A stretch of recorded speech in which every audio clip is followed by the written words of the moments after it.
Приветствую вас, дорогие зрители! Сегодня на обзоре корабль инопланетного происхождения, уходящего корнями в историю до момента зарождения союза между расой Бано и расой людей. Мы будем говорить о версии корабля, адаптированного Дженни Мон Ли под вид человека. Это весьма маневренный корабль патрулирования и сопровождения, имеющий на своем борту уникальные технологии из разных культур. Максимальный экипаж Defender — 2 человека. Грузового отсека нет, хотя и есть небольшое жилое пространство внутри. На момент выхода видео данный корабль можно купить за $185. В игре его стоимость составляет 2 781 000 альфа-уеков. Продается в магазине Astra Armata в зоне 18, что на планете Аркорп.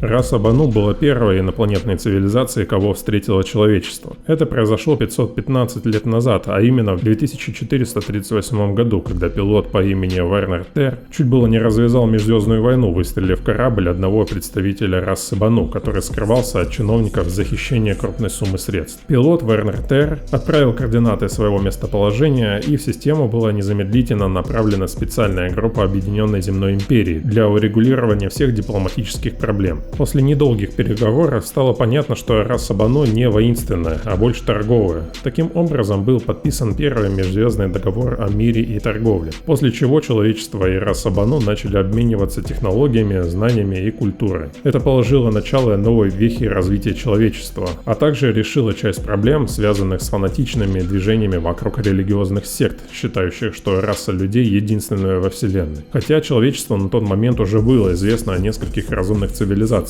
но по некоторым сведениям, то ли не было нужды в непосредственном контакте с ними, то ли технологии того времени еще не позволяли до них добраться. На момент встречи пилота Вернера Терра, как выяснилось позднее, корабль под названием Defender уже существовал. Как он назывался у самой расы, неизвестно, однако данное название было выбрано специально производителями и посредниками Земной Империи для рынка людей. Как и задумывали конструкторы Бану, так и по сей день корабль является узкоспециализированным военным кораблем прикрытия и сопровождения торговых и грузовых караванов. Его назначения не лежат в атмосферной среде, а следовательно его первоочередные полетные качества будут наиболее эффективны в открытом космосе. Его задачи лежат в плоскости прикрытия и отвлечения, нежели перехвате и уничтожения судов противника. За многие годы эксплуатации всевозможными расами Бану Defender подвергался модернизациям и изменениям неоднократно. Изначально, когда корабль был только модернизирован под человеческую расу, на нем стояла силовая установка, созданная людьми, и лишь позднее стали устанавливать уникальные двигатели расы Шиан, которые превосходили производительностью и имели меньший вес. Помимо этого, у Defender была произведена серьезная модернизация топливной системы впрыска, что позволило еще больше увеличить мощность двигателей. Несмотря на то, что это истребитель-перехватчик, на нем установлены системы прыжковых приводов для межзвездных перелетов сквозь прыжковые точки. Это сделано в первую очередь из-за специализированного назначения расой Бану, которая отведена ему под сопровождение кораблей типа торговцев Мерчапма.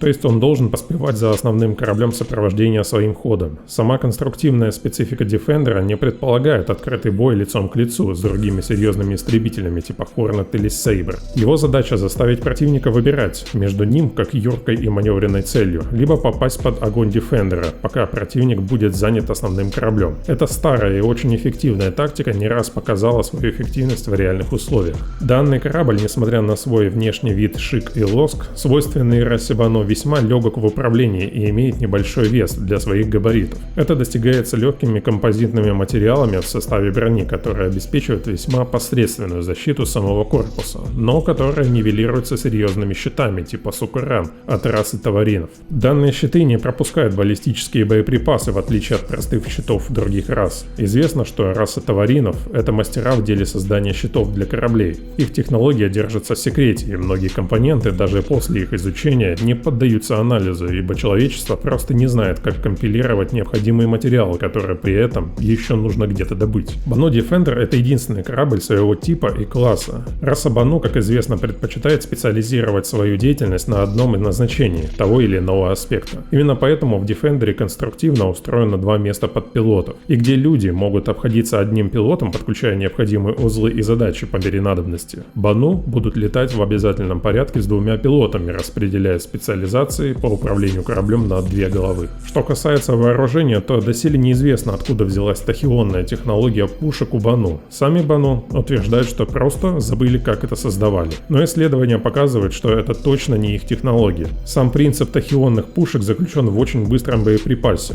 позволяющий стрелять практически без упреждения. На данный момент эта технология отключена, хотя и была в игре изначально. Разработчики пока что не знают, как это балансить.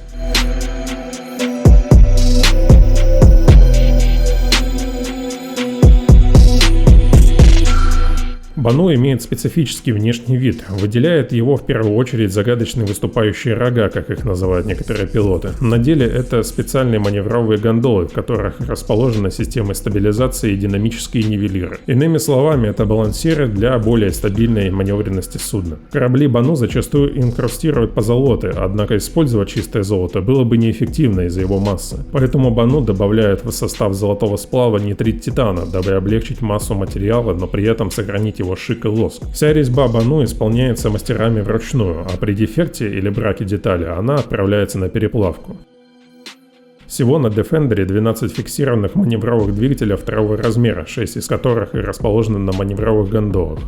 На основном теле корабля мы можем наблюдать 2 кокпита. Обе кабины имеют функцию катапультирования. По центрам под крышками композитной брони находятся различные узлы корабля, в том числе сепарационное оборудование. На внешнем периметре находится сами сопла сепарации и переработки газовой среды. По краям по обе стороны кабины видны поворотные узлы механизации мотогондол для режима взлета-посадки. Тут же находится еще 6 маневровых двигателей.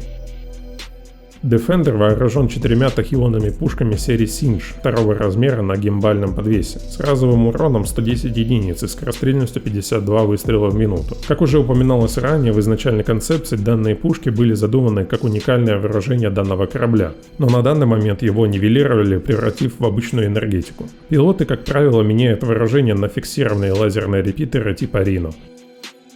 Чуть позади находятся ракетные шахты системы запуска. Всего на Defender установлено 4 ракеты модели Ignet от Firestorm Kinetics. Это ракеты инфракрасного наведения, наносящие 2379 единиц урона. В нынешней итерации Star Citizen CIG убрали тип контакта подрыва, тем самым снизив перечень критериев по эффективности. Максимальная дальность данных ракет 8300 метров и имеют не самую быструю скорость полета среди одноклассников, чуть более 1300 метров в секунду. Одним словом, на ракеты ставку в Defender делать не стоит, лишь попугать или отогнать назойливую мелочь.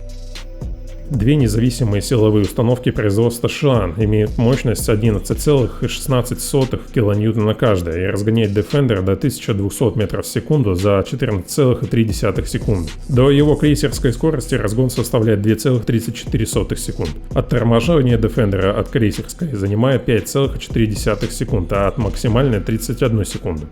Модернизированная система подачи представляет собой поперечный впрыск топлива в предварительную камеру сгорания, что придает дополнительную мощность силовой установки. Это позволило увеличить КПД двигателя, хотя и вырос расход. Зеленый оттенок сгораемых газов придается за счет радикально иного принципа отработки топлива, основанного на технологии Шиан.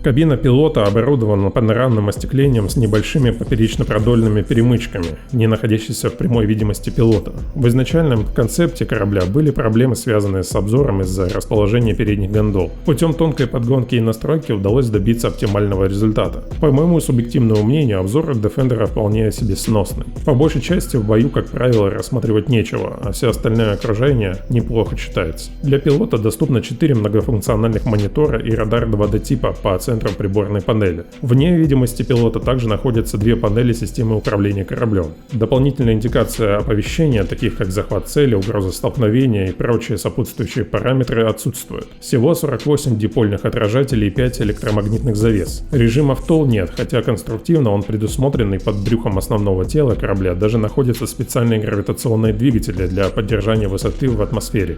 В Вторая кабина пилота идентична основной. Позади кабин в основном жилом помещении находится 2 спальных места для экипажа, 2 стойки под стрелковое оружие, а также все компоненты корабля, скрытые в нишах под полом и тыловой стенки отсека. На данный момент они не активны, но сами ниши под компоненты уже предусмотрены и скрыты под крышками в полу. Несмотря на очевидные инкрустации золотых элементов, данный интерьер корабля считается очень сдержанным для расы Бану. По узлам. Один военный щит класса Си второго размера типа Сукаран, способный поглотить любой урон и имеющий пул в 9000 хп. Восстановление составляет 183 единицы хп в секунду. Задержка регенерации щита составляет 5 секунд. 2 гражданские энергоустановки первого размера класса B от Lighting Power Ltd серии N-Boost и мощностью в 2314 единиц.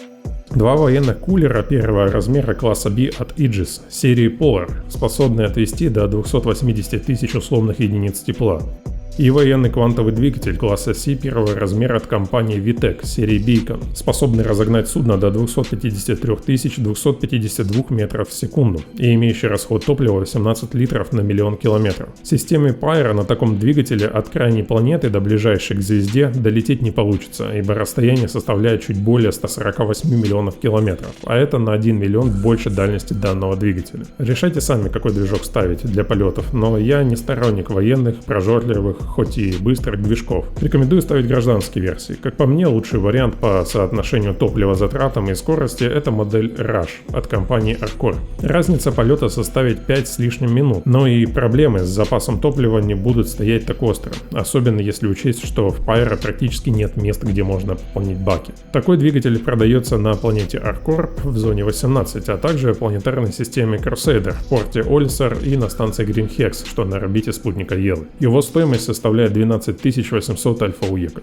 Емкость топливных баков водородного топлива составляет 430 тысяч литров, чего хватает примерно на 40 минут активного боя вне атмосферы. Объем квантового бака составляет 2750 литров. В целом неплохая сборка, особенно с его щитами, но не стоит их воспринимать как панацею от всех бед. Данные щиты имеют очень небольшой отклик по наддуву. Иными словами, после просадки в бою придется ретироваться, а это может стать причиной гибели или серьезных повреждений у корабля, что сопровождал Defender.